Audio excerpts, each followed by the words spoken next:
The desperate call. The communication chamber of the Velkari science vessel hummed with a frequency that made Elder Scientist Thana's sensory tendrils ache.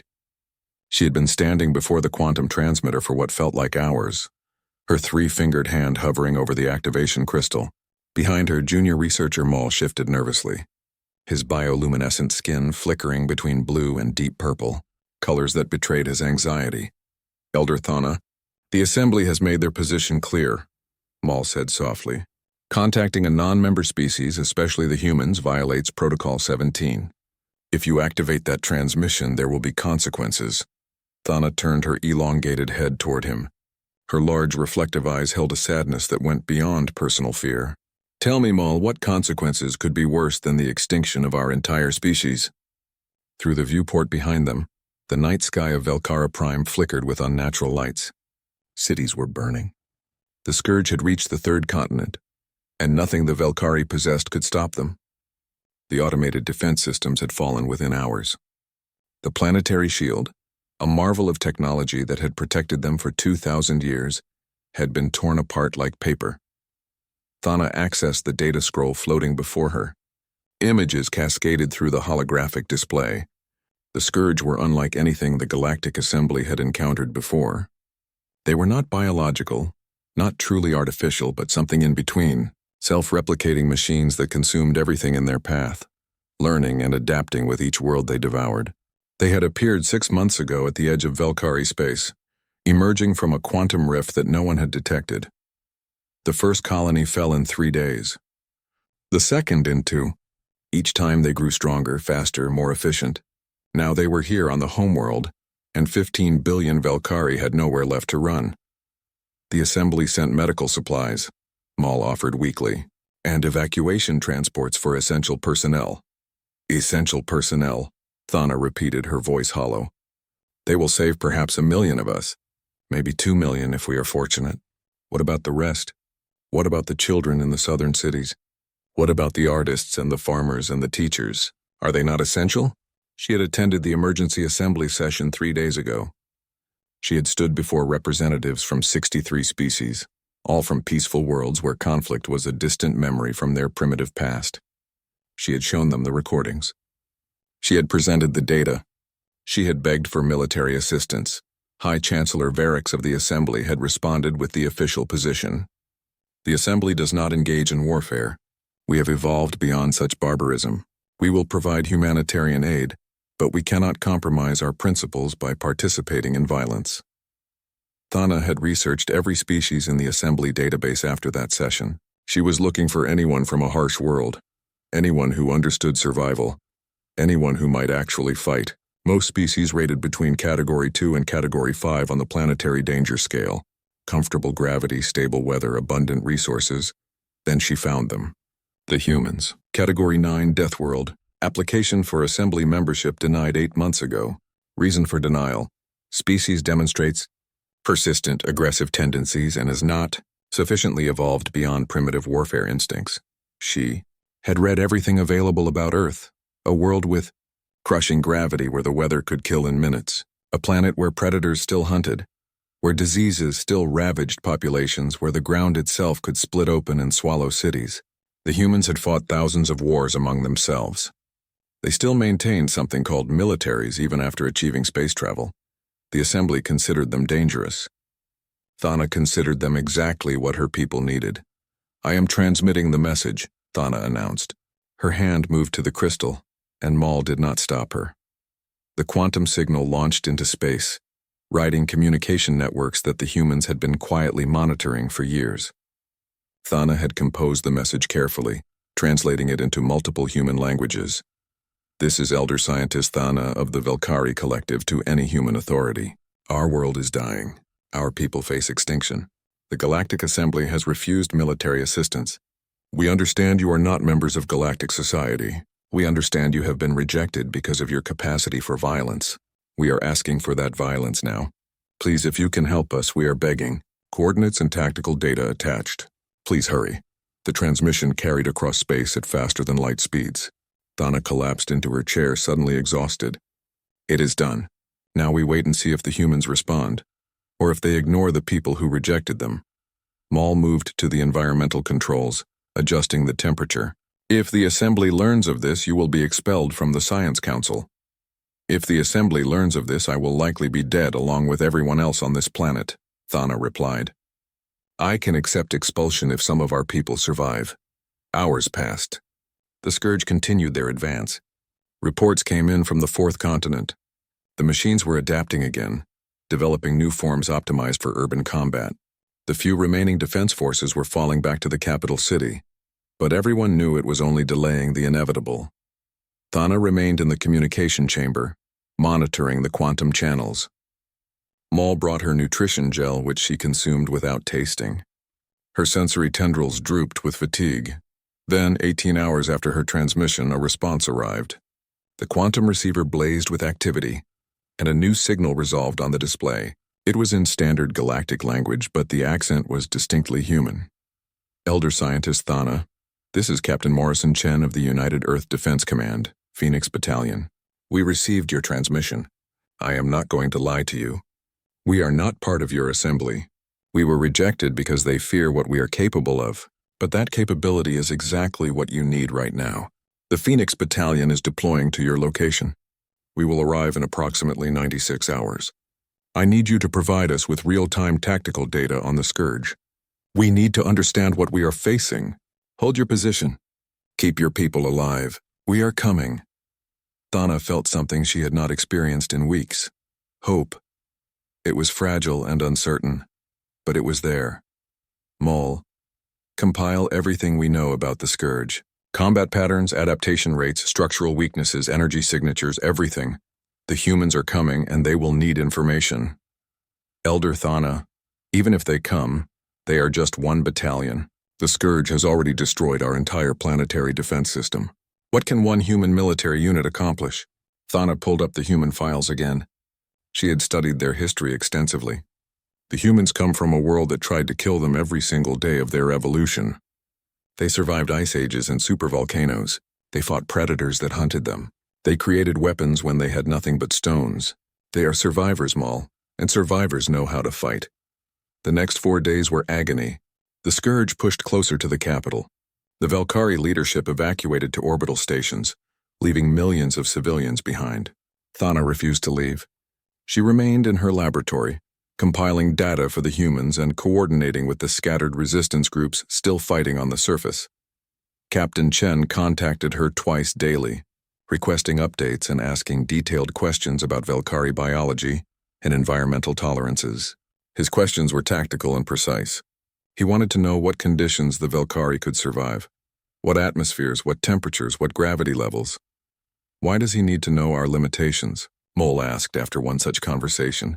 Because he is planning his tactics around protecting us, not just defeating the enemy, Thana realized. He is thinking about how to fight in ways that keep us safe. On the morning of the 4th day, the Phoenix Battalion arrived. Thana watched through the orbital monitors as human ships dropped out of faster-than-light travel. There were 12 vessels. Not a massive fleet, but each ship was different from anything the Velkari had seen.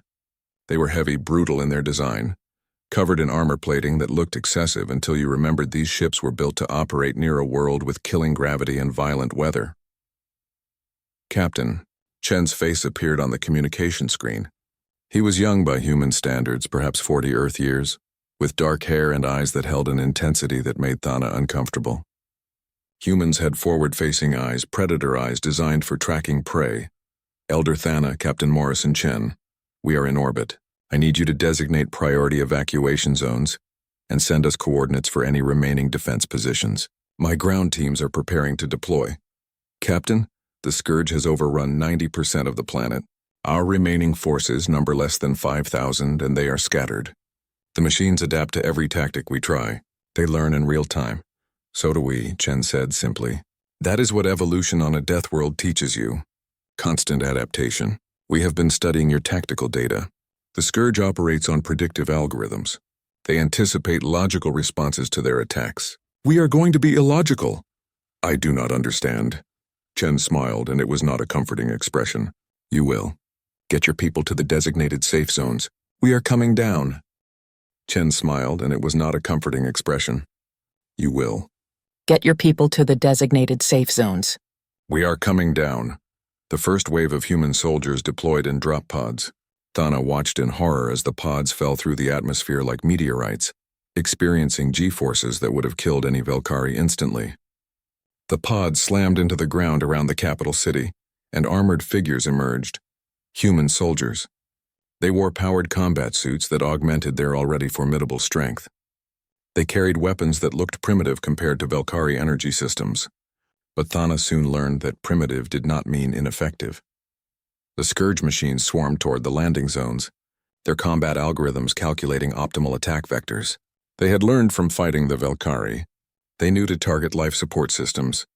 They knew to disable weapons first. They anticipated logical defensive positions. The humans did not fight logically. They fought with a creativity born from a world where survival required constant innovation. They used the environment as a weapon, collapsing buildings onto Scourge formations. They employed chemical explosives that the machines had never encountered. They fought in close quarters where their physical strength mattered, grappling with machines in ways that no other species would consider.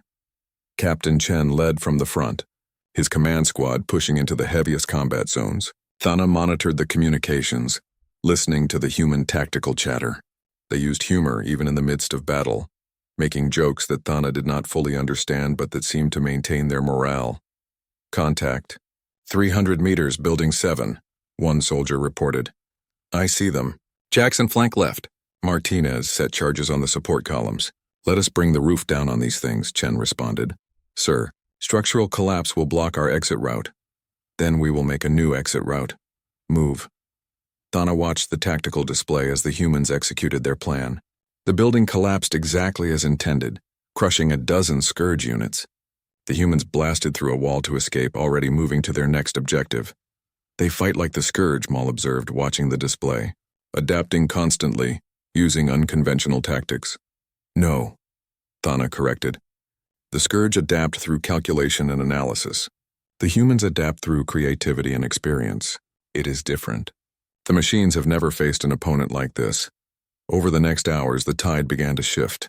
The Scourge still held numerical superiority, but the humans were disrupting their coordination. Every engagement forced the machines to recalculate, and while they adapted to one human tactic, the humans had already moved to another. Thana received a communication from Captain Chen. Elder Thana, we have secured a perimeter around the capital. Begin evacuating civilians to the designated zones. My ships will provide orbital cover. Captain, our population centers are spread across 3 continents. The Scourge controls most of the territory between here and the secondary cities. Then we are going to have to take that territory back, Chen said. We did not come here to save just one city. We came to save your species. That means all of your people everywhere. Send us the coordinates of every population center. We will reach them. Thana felt her sensory tendrils quiver. Captain, you have 12 ships and what appears to be 5,000 soldiers. The Scourge has millions of units across this planet. The mathematics do not favor success. Elder Thana, I appreciate the concern, but humans stopped relying purely on mathematics for survival about 3 million years ago. We will get it done. Chen out. The communication ended and Thana found herself believing him. The humans had arrived, and they were not behaving like any species the Velkari had ever encountered. They were aggressive, creative, and seemingly fearless in the face of overwhelming odds. Maul looked at the tactical displays showing human forces pushing out from the capital. They are actually going to try to save everyone, even knowing the odds. They are Deathworlders, Thana said quietly. They come from a place where giving up meant extinction. They learned long ago that impossible odds just means you need to try harder. The battle for Velkari Prime had truly begun, and for the first time since the Scourge arrived, the Velkari had reason to hope. The humans had come and they were everything the Galactic Assembly feared. They were also exactly what the Velkari needed. The Deathworlder Response Captain Morrison Chen crouched behind the wreckage of a Velkari transport vehicle, his tactical display painting the battlefield in harsh blue light. Around him, his squad members moved with practiced efficiency, their powered armor allowing them to navigate terrain that would have been impossible for the native Velkari. The gravity on this world was light by human standards, barely 70% of Earth normal, which gave his soldiers an advantage in mobility that they were exploiting ruthlessly. Martinez, status on those charges? Chen spoke into his comm, watching as Scourge units advanced through the ruins of what had been a residential district. 30 seconds, Captain. These things are tougher than the briefing indicated. Their adaptive armor is already compensating for conventional explosives. Chen smiled grimly. The Scourge were learning just as the Velkari had warned. But learning worked both ways. Switch to thermite. If they adapt to pressure waves, let us see how they handle 3,000 degrees. Copy that. Thermite it is. Lieutenant Sarah Okonkwo appeared at Chen's side, her tall frame folding into a crouch beside him. She had been in the Defense Command for 15 years, longer than Chen himself, and her combat experience showed in every movement. Sir, we have a problem. Recon drone picked up a concentration of Scourge units moving toward the second evacuation zone. Looks like they have identified it as a priority target. Estimated arrival 20 minutes. Chen pulled up the tactical map on his forearm display. The second evacuation zone held approximately 40,000 Velkari civilians, mostly families with young offspring. The defensive positions there were minimal, just a thin line of human soldiers and whatever makeshift barriers they had been able to construct. How many units? At least 2,000, sir? Maybe more. They are moving in a coordinated pattern, which suggests they have figured out we are concentrating civilians there. Chen ran calculations in his head. 20 minutes was not enough time to reinforce the position significantly. They would have to make do with what they had. Get me Sergeant Williams at Zone 2. A moment later, a gruff voice came through the comm. Williams here, Captain. I am guessing you are calling about our incoming party guests. 2,000 Scourge, maybe more, ETA 18 minutes now. What is your situation? We have 60 soldiers, mostly running low on ammunition. We have managed to set up some barriers, but nothing that will stop a force that size for long. We can buy maybe 10 minutes, give the civilians time to move to tertiary positions. Negative, Sergeant. Those tertiary positions are not secure enough. We hold at Zone 2. There was a pause. Sir, with respect, holding against those numbers is going to cost us. We will lose people. I know, Chen said quietly, but if we fall back, we lose civilians. Those are our orders. We came here to save these people, so that is what we do. Every one of them. Understood, sir. We will hold. Chen switched channels. All units, this is Chen. We have a major Scourge push toward evacuation zone 2. I need mobile teams to converge on that position. I know everyone is engaged, but we need bodies there now. We have 18 minutes. Responses came in from across the battlefield. Squad leaders acknowledged, reporting their positions and estimated arrival times. Some would make it. Others were too far away or too heavily engaged. It was not going to be enough.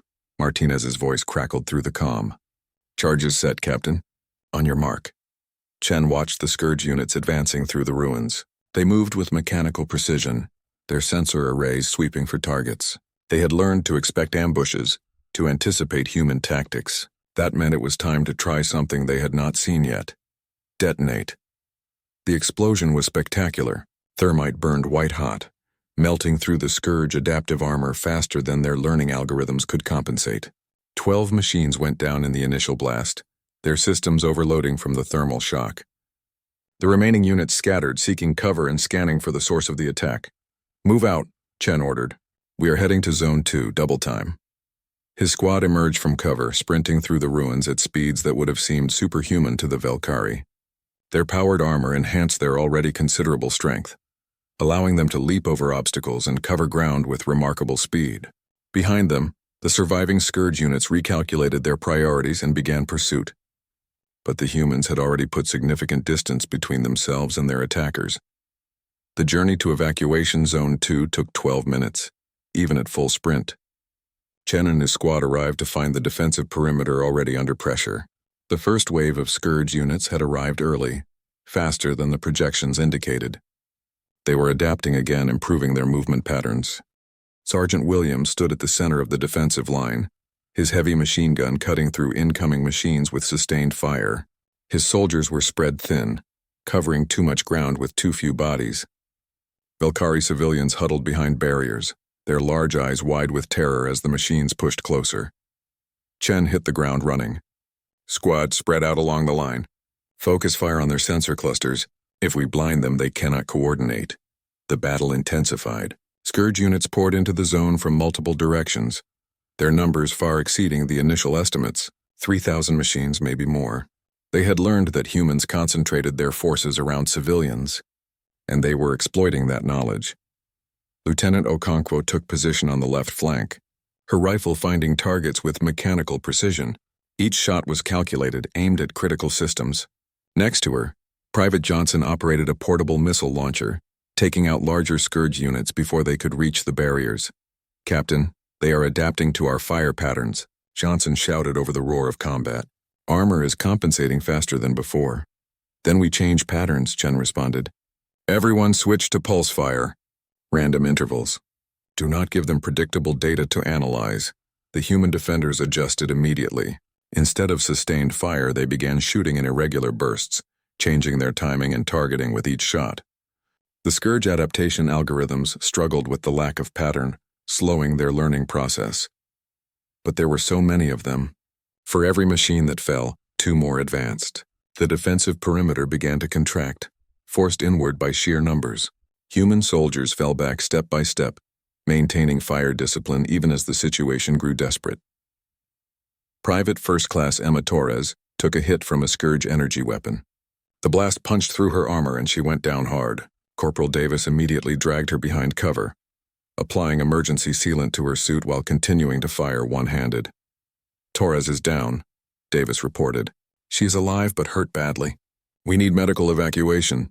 "Negative on evacuation," Chen replied, his voice tight. "No one leaves until these civilians are safe. Get her stabilized and keep fighting." The perimeter contracted further. The Velkari civilians pressed together, their sensory tendrils quivering with fear. Some of the younger ones were crying, making high-pitched sounds that cut through even the noise of battle. Chen saw a group of Scourge units breaking through on the right flank. They were going to reach the civilians. Without thinking, he sprinted toward the breach, his rifle empty. He drew his sidearm with one hand and a combat knife with the other. The knife was a simple thing, titanium alloy with a sharp edge, primitive by any galactic standard. The first Scourge unit never saw him coming. Chen slid under its sensor sweep and drove his knife into its central processing unit. The machine sparked and died. The second unit turned toward him, weapons charging. Chen fired his sidearm 3 times, each shot hitting the machine's optical sensors. Blinded, it fired randomly, missing him by meters. He closed the distance and tore its sensor array out with his bare hands, the powered armor giving him strength to rip through metal. The third unit learned from the first 2. It tracked his movement pattern and adjusted its aim. Chen felt the heat of its energy weapon charging, knew he would not dodge in time. Then a massive impact knocked the machine sideways. Sergeant Williams had abandoned his position to tackle the Scourge unit, using his armored body as a battering ram. "Stay down, Captain." Williams wrestled with the machine, his armor screaming warnings as the Scourge unit's cutting tools tried to find purchase. Chen rolled to his feet and shot the machine through its exposed power core. It died mid-strike. "Thanks, Sergeant. Just keep those civilians alive, sir. That is all the thanks I need." The battle raged for another 15 minutes. Human ammunition ran low. Soldiers resorted to hand-to-hand combat, using their fists and improvised weapons when their rifles clicked empty. The Scourge pressed their advantage, their numbers still overwhelming despite heavy losses. Then salvation arrived in the form of thunder. Chen looked up to see human gunships dropping from orbit, their weapon systems already firing. The ships were not elegant like Velkari craft. They were brutal, functional, designed to deliver overwhelming firepower in close support roles. "This is Lieutenant Commander Ramirez in Gunship 3. Sorry we are late to the party, Captain. The orbital situation took longer to clear than expected. We are weapons hot and ready to provide close air support." "Ramirez, you beautiful human being," Chen breathed. "Light them up. Danger close, we are in the thick of it." "Copy that, Captain. Hang tight." The gunships opened fire. Rotary cannons tore through Scourge formations. Missiles streaked down, guided by laser designation from the soldiers on the ground. The machines tried to adapt, but they had never encountered this kind of aerial assault. The Velkari had no equivalent weapons, no doctrine for air-to-ground support in urban environments. Within minutes, the tide turned. The Scourge units broke off their assault, retreating to regroup and analyze this new threat. The human defenders did not pursue. They held their position, covering the civilians as medical teams moved forward to treat the wounded. Chen walked through the defensive line, checking on his soldiers. 7 were dead, their bodies covered respectfully with thermal blankets. 23 were wounded, some seriously. Private Torres was being loaded onto a medical transport, unconscious but stable. Sergeant Williams sat against a barrier, his armor scorched and dented. He was drinking water from a canteen, his face gray with exhaustion. "That was close, sir." "Too close," Chen agreed. He sat down next to the sergeant, suddenly aware of how tired he was. "How many civilians?" "All accounted for, sir. 40,000 safe and sound. A few minor injuries from the panic, but nothing serious. We did it." Chen looked at the Velkari families huddled together. Parents held their offspring close. The young ones still cried, but some of the adults were looking at the human soldiers with something that looked like wonder. They had seen what humans would do to protect them. They had watched soldiers fight with empty weapons, using knives and fists in pure determination to stand between them and the machines. Elder Scientist Thana arrived at the evacuation zone an hour later. She moved through the human soldiers, examining their wounds with scientific curiosity, mixed with obvious concern. When she reached Chen, she stood before him in silence for a long moment. "Your people are dying for us," she said finally. Her translator rendered her words in flat, emotionless tones, but Chen could hear the weight behind them. 7 dead in this battle alone. 23 wounded. You have been on our world for less than 2 days, and you are bleeding for strangers. We came here to help, Chen replied simply. That means protecting your people, whatever the cost. The Galactic Assembly would never accept such losses. They would calculate the exchange rate, lives spent versus lives saved, and determine it was not worth the investment. Then the Galactic Assembly does not understand what it means to be human, Chen said. We do not calculate worth in spreadsheets. We do not measure value in profit and loss. Every person, human or Velkari, has infinite value. That is what our world taught us. Thana's sensory tendrils quivered. Your world taught you that? A death world that tried to kill you every day? Especially because of that, Chen explained. When every day is a fight for survival, you learn that life is precious. You learn that protecting others is not a choice, it is a responsibility. The strong protect the weak because that is what builds communities that survive. We learned that lesson over millions of years of evolution, and we are not going to forget it just because we reached the stars. Lieutenant Okonkwo approached with a tactical update. Sir, recon reports indicate the Scourge are massing for a major assault. They have pulled back from across the planet and are concentrating their forces. Best estimate is they are preparing to hit the capital with everything they have. Chen pulled up his tactical display. The data confirmed Okonkwo's assessment. The Scourge were adapting their strategy. Instead of spreading their forces to hunt scattered targets, they were concentrating for a single overwhelming blow. They are learning. They figure if they take out our command structure and destroy the capital, the rest of the planet falls with it. That is logical, Thana agreed. The capital houses our remaining government and most of our research facilities. If it falls, our species loses its organizational structure. Then we do not let it fall, Chen said. He stood, ignoring his body's protests. Lieutenant, recall all units to the capital. We are going to make a stand. Every soldier, every ship, every weapon we have. We hold that line or we die trying. Sir, if we pull forces back to the capital, the outlying evacuation zones will be vulnerable. We evacuate them to the capital first, pack them in tight, get everyone behind our defensive perimeter. Then we hold. Thana stepped forward. Captain Chen, the Scourge will throw everything at you. Millions of units. Your 5,000 soldiers cannot stop such numbers. Chen looked at the elderly scientist. This fragile being from a peaceful world who had gambled everything on calling for help from a species her people feared. Elder Thana, humans have held impossible defensive positions throughout our history. We have fought when outnumbered, when surrounded, when every logical calculation said we should surrender. We do not surrender. We hold the line because that is what humans do. Trust us. The preparations took 18 hours. Human forces withdrew from positions across the planet, fighting running battles to disengage from Scourge forces. Velkari civilians flooded into the capital, millions of them seeking protection behind human defensive lines. The city swelled with refugees far beyond its normal capacity. Human engineers worked with Velkari technicians to strengthen the defensive perimeter.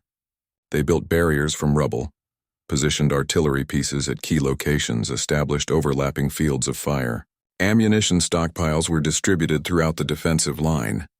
Medical facilities were set up in hardened bunkers. Captain Chen stood on top of a building overlooking the defensive perimeter. The sun was setting, painting the sky in colors that reminded him of Earth. Tomorrow the Scourge would come.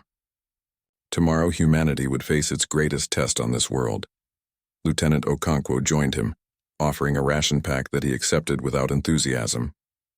The troops are ready, sir. Morale is good, considering we are about to face 1 million killing machines with 5,000 soldiers. Something like that, yes, sir. Chen ate in silence for a moment. Sarah, if this goes bad, if things fall apart, I need you to get the Velkari leadership to the ships. Get them off planet. At least some of their species needs to survive. Sir, with respect, screw that order. We came here to save these people. All of them. We do not abandon them, and we do not plan for failure. We win because losing is not an option. Chen looked at his second-in-command and felt pride swell in his chest. You know, you are absolutely right. We win tomorrow. However it takes, whatever it costs, we win. Below them, human soldiers prepared for battle. They checked weapons, wrote messages to loved ones back home, and shared quiet moments with squadmates who had become family. They knew the odds. They knew tomorrow would be the hardest fight of their lives, and not one of them suggested retreat. That was what it meant to be human. That was what it meant to be from a death world. They had learned long ago that sometimes you had to stand your ground, that sometimes the only choice was to fight with everything you had, that protecting others was worth any price. The Scourge were coming. Let them come. Humanity would be waiting. A new understanding dawn broke over the capital city of Velkari Prime with an eerie silence. Captain Morrison Chen stood at the command post, watching tactical displays that showed the approaching Scourge force. The machines had spent the night repositioning, gathering their strength for what would clearly be a final assault. Intelligence estimates put their numbers at over 800,000 units, possibly crossing 1 million. They were converging from every direction, a tidal wave of metal and hostile programming. Behind the human defensive lines, more than 4 million Velkari civilians huddled in shelters. The capital had never been designed to hold so many. People packed into buildings, underground tunnels, anywhere that offered protection. Human medics moved among them, treating injuries and offering what comfort they could. The language barrier made communication difficult, but compassion required no translation. Scourge Vanguard elements entering outer defensive perimeter, Lieutenant Okonkwo reported. Contact in 3 minutes. Chen activated the battalion-wide channel. All units, this is Captain Chen. In a few minutes, we are going to face the largest concentration of enemy forces we have ever encountered. I will not lie to you about the odds. We are outnumbered more than 100 to 1. By any rational calculation, we should not be able to hold this position. He paused, looking at the faces of his command staff. They were dirty, exhausted, carrying wounds from previous battles. They were also determined. But humans stopped listening to rational calculations when we were still living in caves. We have always done the impossible. We have survived ice ages and plagues. We have climbed mountains that killed most who tried. We have explored oceans that swallowed entire ships. We have gone to space despite every danger it presented. We do not quit. We do not surrender. We hold this line because 4 million innocent people are counting on us. Across the defensive perimeter, soldiers listened to their captain's words. Some gripped weapons tighter. Others closed their eyes and thought of home. All of them prepared to do what they had volunteered for. Stand between civilians and death. The Scourge think they can overwhelm us with numbers. Chen continued. They think they can calculate victory through superior force. They do not understand what they are facing. They have never encountered a species that fights not for territory or resources, but for the lives of others. They have never faced Deathworlders who learned that survival requires sacrifice, so let us teach them. Let us show them what happens when they threaten people under human protection. Hold the line. Chen out.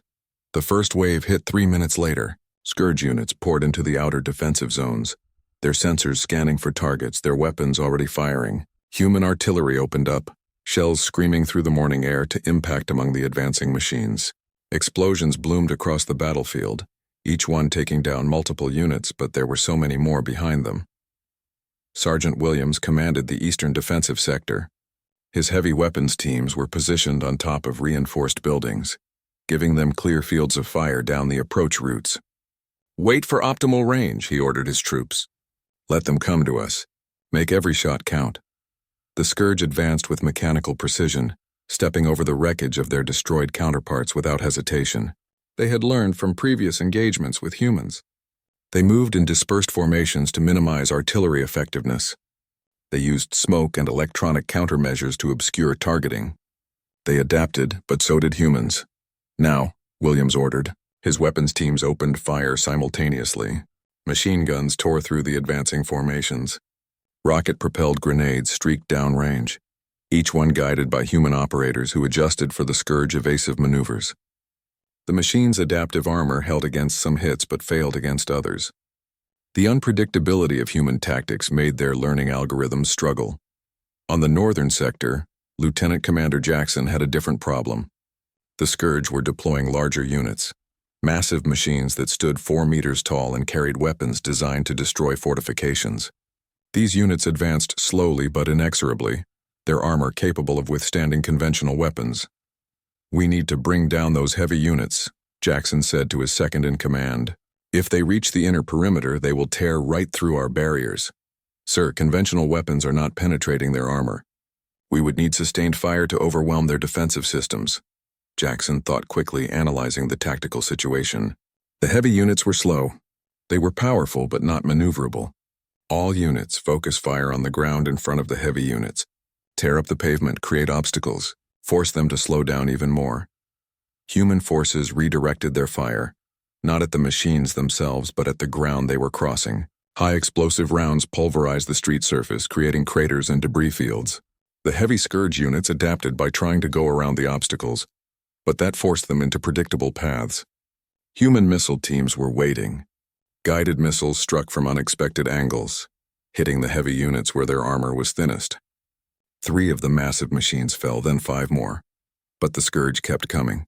Wave after wave of units pressed against the human defensive lines. Casualties mounted. Private Johnson lost his left arm when a Scourge energy weapon scored a direct hit. He kept fighting, operating his weapon one-handed until blood loss forced his squad mates to evacuate him. Corporal Davis took shrapnel to his chest and abdomen, but refused medical treatment until his ammunition was expended. Soldiers fell, but the line held. Captain Chen moved between defensive positions, reinforcing weak points and redistributing ammunition. He found Lieutenant Okonkwo on the southern sector, where the fighting was heaviest.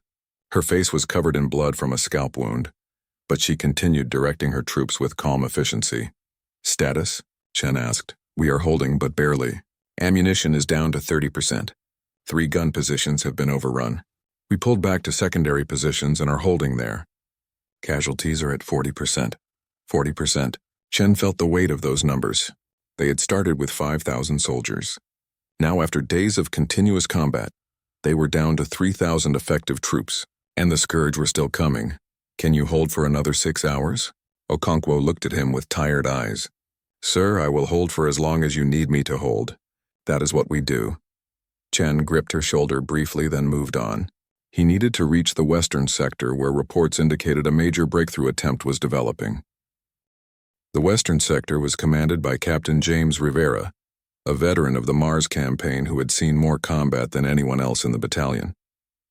He was holding a position that should have required 3 times as many soldiers, and he was doing it through a combination of tactical brilliance and sheer stubbornness. "Captain Chen, good timing," Rivera said without taking his eyes off the tactical display. "The Scourge are massing for a major push. They have pulled back their lead units and are concentrating forces. I am reading at least 50,000 units preparing to advance simultaneously. They are going to try to overwhelm us through pure numbers. Can we stop them? Not with conventional tactics. We do not have enough firepower to break up that kind of mass assault before they reach our lines." Chen studied the tactical situation. Rivera was right. A concentrated assault of that magnitude would break through, and once the Scourge were inside the defensive perimeter, it would be over. The civilians had nowhere else to retreat. "What do you recommend?" Rivera pulled up a map showing the city's infrastructure. The city has an underground maglev system, mostly unused since the Scourge arrived. The main tunnel runs directly under the western approach. If we could collapse the tunnel at the right moment, we could drop their entire assault force into a crater. That would require someone to be in the tunnel to place the charges precisely. Anyone down there when it collapses would not make it out. "I know, sir. I will lead the team myself." Chen looked at Rivera, this veteran who had served for 20 years, who had a family back on Earth waiting for him. James, I cannot order you to do this. You are not ordering me, sir. I am volunteering. Those civilians need us to hold. This is how we hold. 20 minutes later, Captain Rivera and a team of 5 volunteers descended into the maglev tunnel, carrying enough explosives to level a city block. They moved quickly, placing charges along critical support pillars while above them the Scourge prepared their assault. Charges set, Rivera reported over the comm. We are heading to the extraction point now. But the Scourge attacked earlier than projected. Their assault began before Rivera's team could reach safety. Chen watched the tactical display in horror as 50,000 machines surged forward, directly over the tunnel where Rivera and his people were positioned. Rivera, get out of there now. The assault has started. Negative, sir. If we do not detonate now, they will break through. The charges are on a timer. We need to trigger them manually to get the timing right.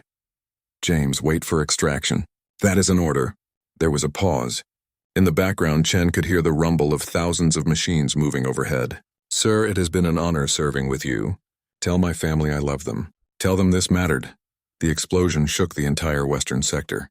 The street surface collapsed, dropping into the tunnel along with thousands of Scourge units. The machines tumbled into the crater, their adaptive systems overwhelmed by the sudden change in terrain. Secondary explosions rippled through the mass as units collided and damaged each other. The assault broke. 50,000 Scourge units were neutralized in seconds, but Captain James Rivera and his 5 volunteers never emerged from the tunnel. They had given their lives to hold the line. Chen felt something crack inside his chest. 7 dead in the first major battle, 23 more in subsequent engagements. Now 6 more, including a friend and a brilliant officer. The price kept rising, and there was still no end in sight. Captain Chen, urgent communication from Elder Thana. A comm officer reported. Thana's face appeared on the display. She was in a shelter somewhere in the city, surrounded by Velkari civilians. Captain, I have been monitoring the battle. Your losses are unsustainable. You cannot continue to sacrifice your people at this rate. We will continue as long as necessary, Chen replied, his voice hollow. I am aware of what Captain Rivera just did. I saw the tactical readouts. He sacrificed himself and his team to save us. Thana's sensory tendrils drooped. This is not right. My people should not be saved at such cost to yours. Every life has value, Elder Thana. Yours and ours. We made a choice to help. We understood the risks, but why? Why do you continue to fight when the odds are so impossible? Your species was rejected by the Assembly. We called you too dangerous, too violent. We judged you and found you unworthy of joining galactic civilization. Yet here you are dying for us. Why? Chen looked at the tactical displays showing his battalion fighting desperate battles across every sector. He thought about Commander Rachel Stone ramming her ship into the Ravager facility, about Private Torres fighting until she collapsed, about Captain Rivera staying in that tunnel knowing he would not survive. Because that is what humans do, Chen said finally. We protect those who cannot protect themselves. We stand against the darkness even when the light seems impossible to reach. Your people rejected us because you saw our capacity for violence. You saw what we can do when we fight, but you did not understand why we fight. We are violent because our world made us that way, but we choose to use that violence to protect, not to conquer. We choose to be guardians, not predators. Thana was silent for a long moment. The Assembly was wrong about humanity. Completely wrong. You are not dangerous because you are violent. You are miraculous because you choose to use that violence for others. The battle continued through the day and into the night. The Scourge adapted to every human tactic, learning and evolving with each engagement. But humans adapted too, changing their strategies faster than the machines could follow. It became a contest of innovation versus calculation, creativity versus programming. As midnight approached, something changed. The Scourge assault began to falter. The waves of attacks became less coordinated. Units started exhibiting erratic behavior, as if their command structure was failing. Sir, I think we damaged something critical, Lieutenant Okonkwo reported. The Scourge units are showing signs of network degradation. They are not coordinating effectively. Chen pulled up sensor data from the orbital ships. Deep scans of the planet showed a massive energy signature in the planet's northern polar region, an area that had been considered unimportant to the battle. That is their central coordination hub. They have been directing the entire assault from there. How do we reach it? We do not have forces to spare for an assault on a remote location. Chen looked at his tactical display.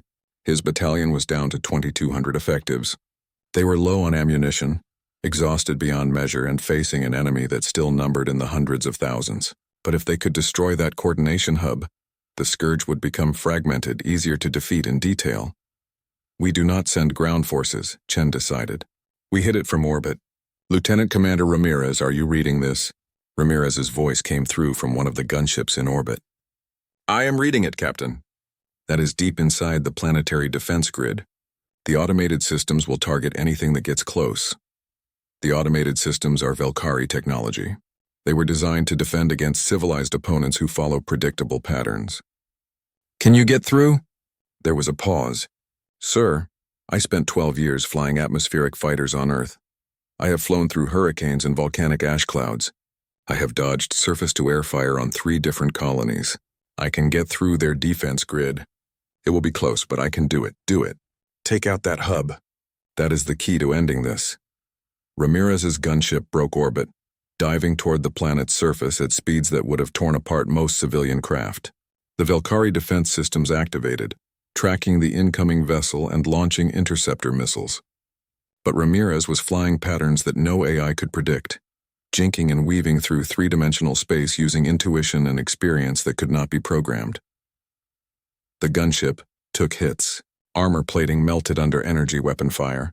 Systems failed, alarms screamed, but Ramirez kept flying. She reached the northern polar region and acquired the target.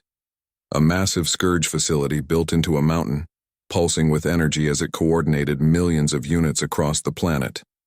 Target acquired. Weapons hot. This one is for Captain Rivera. The gunship unleashed its entire payload. Missiles streaked downward, followed by kinetic penetrators moving at relativistic speeds. The Scourge facility's defenses tried to intercept, but there were too many incoming weapons. The first missile breached the outer defenses. The second penetrated deeper. The kinetic penetrators punched through to the core. The facility exploded with enough force to register on seismic monitors across the planet. The energy signature that had been coordinating the Scourge assault disappeared instantly. On the defensive line around the capital, the effect was immediate. Scourge units stopped mid-attack, their coordinated assault patterns breaking down. Some units continued fighting on autonomous programming, but without central coordination they became much easier to defeat. Others simply shut down, their systems unable to function without guidance. All units, enemy coordination has failed, Chen broadcasted. Press the attack. Push them back. We are winning. The human soldiers, exhausted beyond measure, found reserves of strength they did not know they had. They advanced from their defensive positions, clearing out the disorganized Scourge units. The machines tried to retreat, but their withdrawal was chaotic and uncoordinated. Human forces pursued, destroying disabled units and driving the rest away from the city. By dawn of the 3rd day, the battle was over. The Scourge had been broken. Scattered units remained across the planet, but without their coordination hub, they posed no organized threat. Human forces could hunt them down methodically over the coming weeks. Captain Morrison Chen stood in the center of the capital city, surrounded by Velkari civilians who had emerged from their shelters. They looked at the human soldiers with something approaching awe. These small, fragile beings from a peaceful world had witnessed what Deathworlders were capable of when defending others. Elder Scientist Thana approached, accompanied by what remained of the Velkari government. She stopped before Chen and performed a gesture he had learned meant profound respect in Velkari culture. She touched her sensory tendrils to the ground. Captain Chen, on behalf of my entire species, I offer gratitude beyond words. You saved us. Your people fought for us, bled for us, died for us. We are alive because of human courage. Chen looked at his battalion. 2,800 had survived out of the original 5,000. 2,200 humans would not be going home. Their bodies had been collected and prepared for transport back to Earth, where they would be buried with full honors. We did what we came to do, Chen said quietly. We protected your people. At terrible cost, Thana replied. So many of your warriors fell. How can we ever repay such sacrifice? By living, Chen said simply. By rebuilding your civilization. By remembering what happened here. That is all the payment we need. News of the battle reached the Galactic Assembly 3 days later. The response was predictably divided. Some species expressed gratitude for humanity's actions. Others expressed horror at the violence employed. High Chancellor Varix called for a full investigation into human military capabilities and methods. But the Velkari had their own response. Elder Thana sent a message to every species in the assembly, accompanied by detailed recordings of the battle. You rejected humanity because you feared their capacity for violence. You called them too dangerous, too primitive. You were wrong. I was wrong. Yes, humans are capable of violence. Yes, they come from a world that would kill most of us. Yes, they fight with methods that seem brutal to species from peaceful worlds. But they use that capacity, that brutality, to protect others. They stand between the innocent and harm, even when the cost is their own lives. They are not dangerous. They are guardians. And any galaxy that rejects such guardians is foolish beyond measure. The message sparked intense debate in the assembly. Some species began advocating for human membership. Others remained opposed. The political situation would take years to resolve. But in orbit around Velkari Prime, the Phoenix Battalion prepared to return home. They had completed their mission.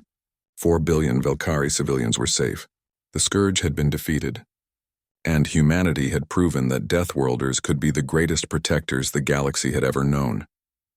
Captain Chen stood in the observation deck of the command ship, looking down at the planet they had saved. Lieutenant Okonkwo joined him, her arm in a sling from her latest injury. "Do you think the assembly will accept us now?" she asked. "I do not know. I hope so. But if they do not, we will continue doing what we do, protecting those who need protection. That does not require assembly approval. A lot of good people died down there. Yes, they died defending others. They died as heroes. That means something." Below them, Velkari Prime was already beginning to recover. Velkari engineers, working alongside human specialists, were starting reconstruction. Cities would be rebuilt. Lives would be remade. The scars would heal, though they would never fully disappear. Captain Morrison Chen thought about Captain Rivera, about Private Torres, about all the soldiers who had given everything to save a species they had never met before. He thought about what it meant to be human, to come from a death world that taught survival through strength but also through compassion. "We should be proud," he said finally. "We showed the galaxy what humanity is capable of. Not just our capacity for violence, but our capacity for sacrifice, for protection, for standing against impossible odds because it is the right thing to do. Do you think other species will understand that?" Some will. Some will not. But we do not do this for understanding or approval. We do it because this is who we are. We are Deathworlders. We are survivors. And we are guardians. Nothing will ever change that. The Phoenix Battalion departed Velkari Prime 3 days later, carrying their dead and wounded home. Behind them, they left a species that would never forget what humans had done. The battle had cost dearly, but it had also proven something important. Humanity had a place in the galaxy. Not as conquerors or as subjects, but as protectors, as the ones willing to stand in the darkness so others could live in the light. It was a heavy burden, but it was one that humans were uniquely capable of carrying. And carry it they would, for as long as the galaxy needed them.